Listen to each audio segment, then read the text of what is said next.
দর্শক, সিলেট বিভাগের সরাসরি সম্প্রচারে যুক্ত হয়েছে আমি এহিয়া। আমরা ঠিক এই মুহূর্তে অবস্থান করছি সিলেট নগরীর যে চৌহাট্টা রয়েছে সেই চৌহাট্টা কেন্দ্রীয় শহীদ মিনারের সামনে। আমরা আজ এই জায়গায় ট্রাভেলস যে এজেন্সি রয়েছে, ট্রাভেলস এজেন্সি ব্যবসায়ীদের একটি বিশাল মানববন্ধন অনুষ্ঠিত হচ্ছে। এই মানববন্ধন কিন্তু সিলেটে সর্বোচ্চ সর্ববৃহৎ যে মানববন্ধন হচ্ছে, কারণ হচ্ছে এই মানববন্ধনে কিন্তু সিলেটের সকল যে ট্রাভেল ব্যবসায়ী রয়েছেন তারা এই মানববন্ধনে অংশগ্রহণ করেছেন এবং তাদের যে দাবি ছিল সেই দাবি হচ্ছে আপনাদের ট্রাভেল এজেন্সি যে স্বার্থ বিরোধী যে আইন রয়েছে সেই আইন বাতিলের দাবি আজকে এই মানববন্ধন করছেন। আইনটি বাতিল করে ধন্যবাদ সবাইকে, ধন্যবাদ। এ পর্যায়ে ট্রাভেল পক্ষ থেকে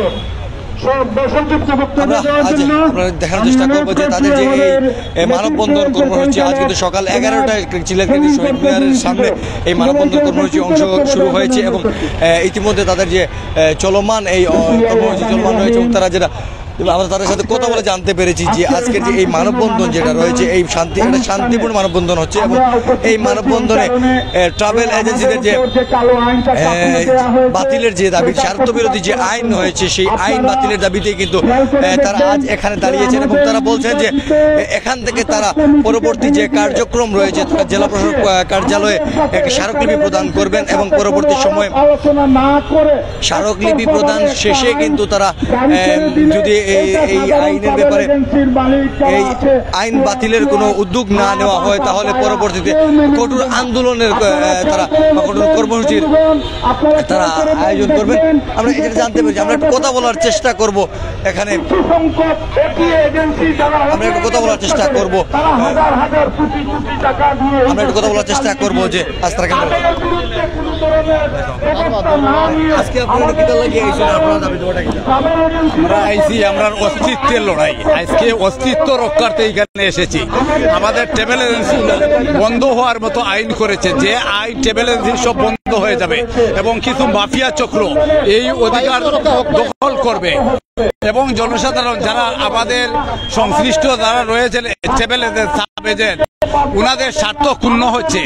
এই সমস্ত আইন বাতিল করে নতুন আমাদের ট্রাভেল এজেন্সির সাথে বসে আলোচনা করে ট্রাভেল এজেন্সির উন্নয়নে যে আইন করা প্রয়োজন এইভাবে আইন সংশোধন করে প্রজ্ঞাপন জারি করার আবেদন জানাচ্ছি। আমরা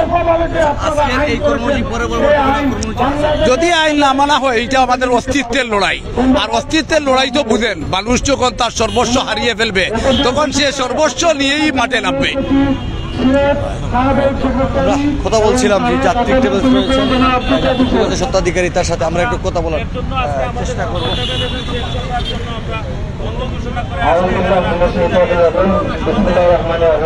কথা বলার চেষ্টা করবো যে মালিক রয়েছেন আজকের এই যে আন্দোলন, ট্রাভেল ব্যবসায়ীদের যে আন্দোলন, ব্যবসায়ীদের যে দাবি দেওয়া, এই বিষয়টা আমরা আসলে ট্রাভেল এজেন্সি একটা বাংলাদেশ পর্যটন এবং মন্ত্রণালয়ের আন্ডারে আমরা বাংলাদেশ ট্রাভেল এজেন্সির নীতিমালা আছে 17 এবং 21 সালের একটা নীতিমালাতে ট্রাভেল এজেন্সি চলে। বর্তমান তত্ত্বাবধায়ক সরকার একটা অধ্যাদেশ 2025 খসড়া যেটা তৈরি করছে, এটা যদি বাস্তবায়িত হয় তাহলে ট্রাভেল এজেন্সি ব্যবসা সারা বাংলাদেশে প্রায় 8000 ট্রাভেল এজেন্সি আছে, লক্ষ লক্ষ মানুষ এটার লোকে জড়িত। বিমানের হাজার হাজার কোটি টাকার ব্যবসা এই ট্রাভেল এজেন্সি দেয়। কাজে একটা কালো আইন, এইটা ট্রাভেল এজেন্সি একটা আপনারা আমাদের কাছ থেকে নেবেন যেটা খসড়া ওইটাতে আপনারা পাবেন, ওইটা আমরা বাতিলের দাবিতে আজকে আমরা সিলেট, চিটাগাং এবং ঢাকা এই যত ট্রাভেল এজেন্সি আছে সবই আমরা রাস্তায় নেমে আছি। এটা বাতিল না হওয়া পর্যন্ত আমাদের আন্দোলন অব্যাহত থাকবে। আমরা কথা বলছিলাম, জানিয়েছেন যে এই সিলেটের যে পর্যটন খাত সহ বিভিন্ন যে খাত রয়েছে সর্বোচ্চ খাত কিন্তু ট্রাভেল ব্যবসায়ীর সাথে জড়িত বা ট্রাভেলস এজেন্সিদের সাথে জড়িত। কারণ হচ্ছে সিলেট পর্যটন নগরী, আর এই পর্যটন নগরী ঘুরতে আসলেও কিন্তু বা এখান থেকে বিভিন্ন দেশে যেতে গেলেও কিন্তু ট্রাভেলসের প্রয়োজন হয়। আর এবং ট্রাভেলস খাতটা কিন্তু ট্রাভেলস খাতের যে ব্যবসাটা রয়েছে সেটি অত্যন্ত বড় রয়েছে। বড় রয়েছে। আমরা আজ যেটা জানতে পেরেছি তাদের কাছ থেকে যে তারা এখন পর্যন্ত তাদের যে দাবি দেওয়া নিয়ে রয়েছে সেই দাবি দেওয়া নিয়ে কার্যক্রম চালিয়েছেন। এখান থেকে তারা পরবর্তী যে সময়ে জেলা প্রশাসক কার্যালয়ে তারা একটি স্মারকলিপি প্রদান করবেন। এহিয়া আহমদ, সিলেট ভিউ।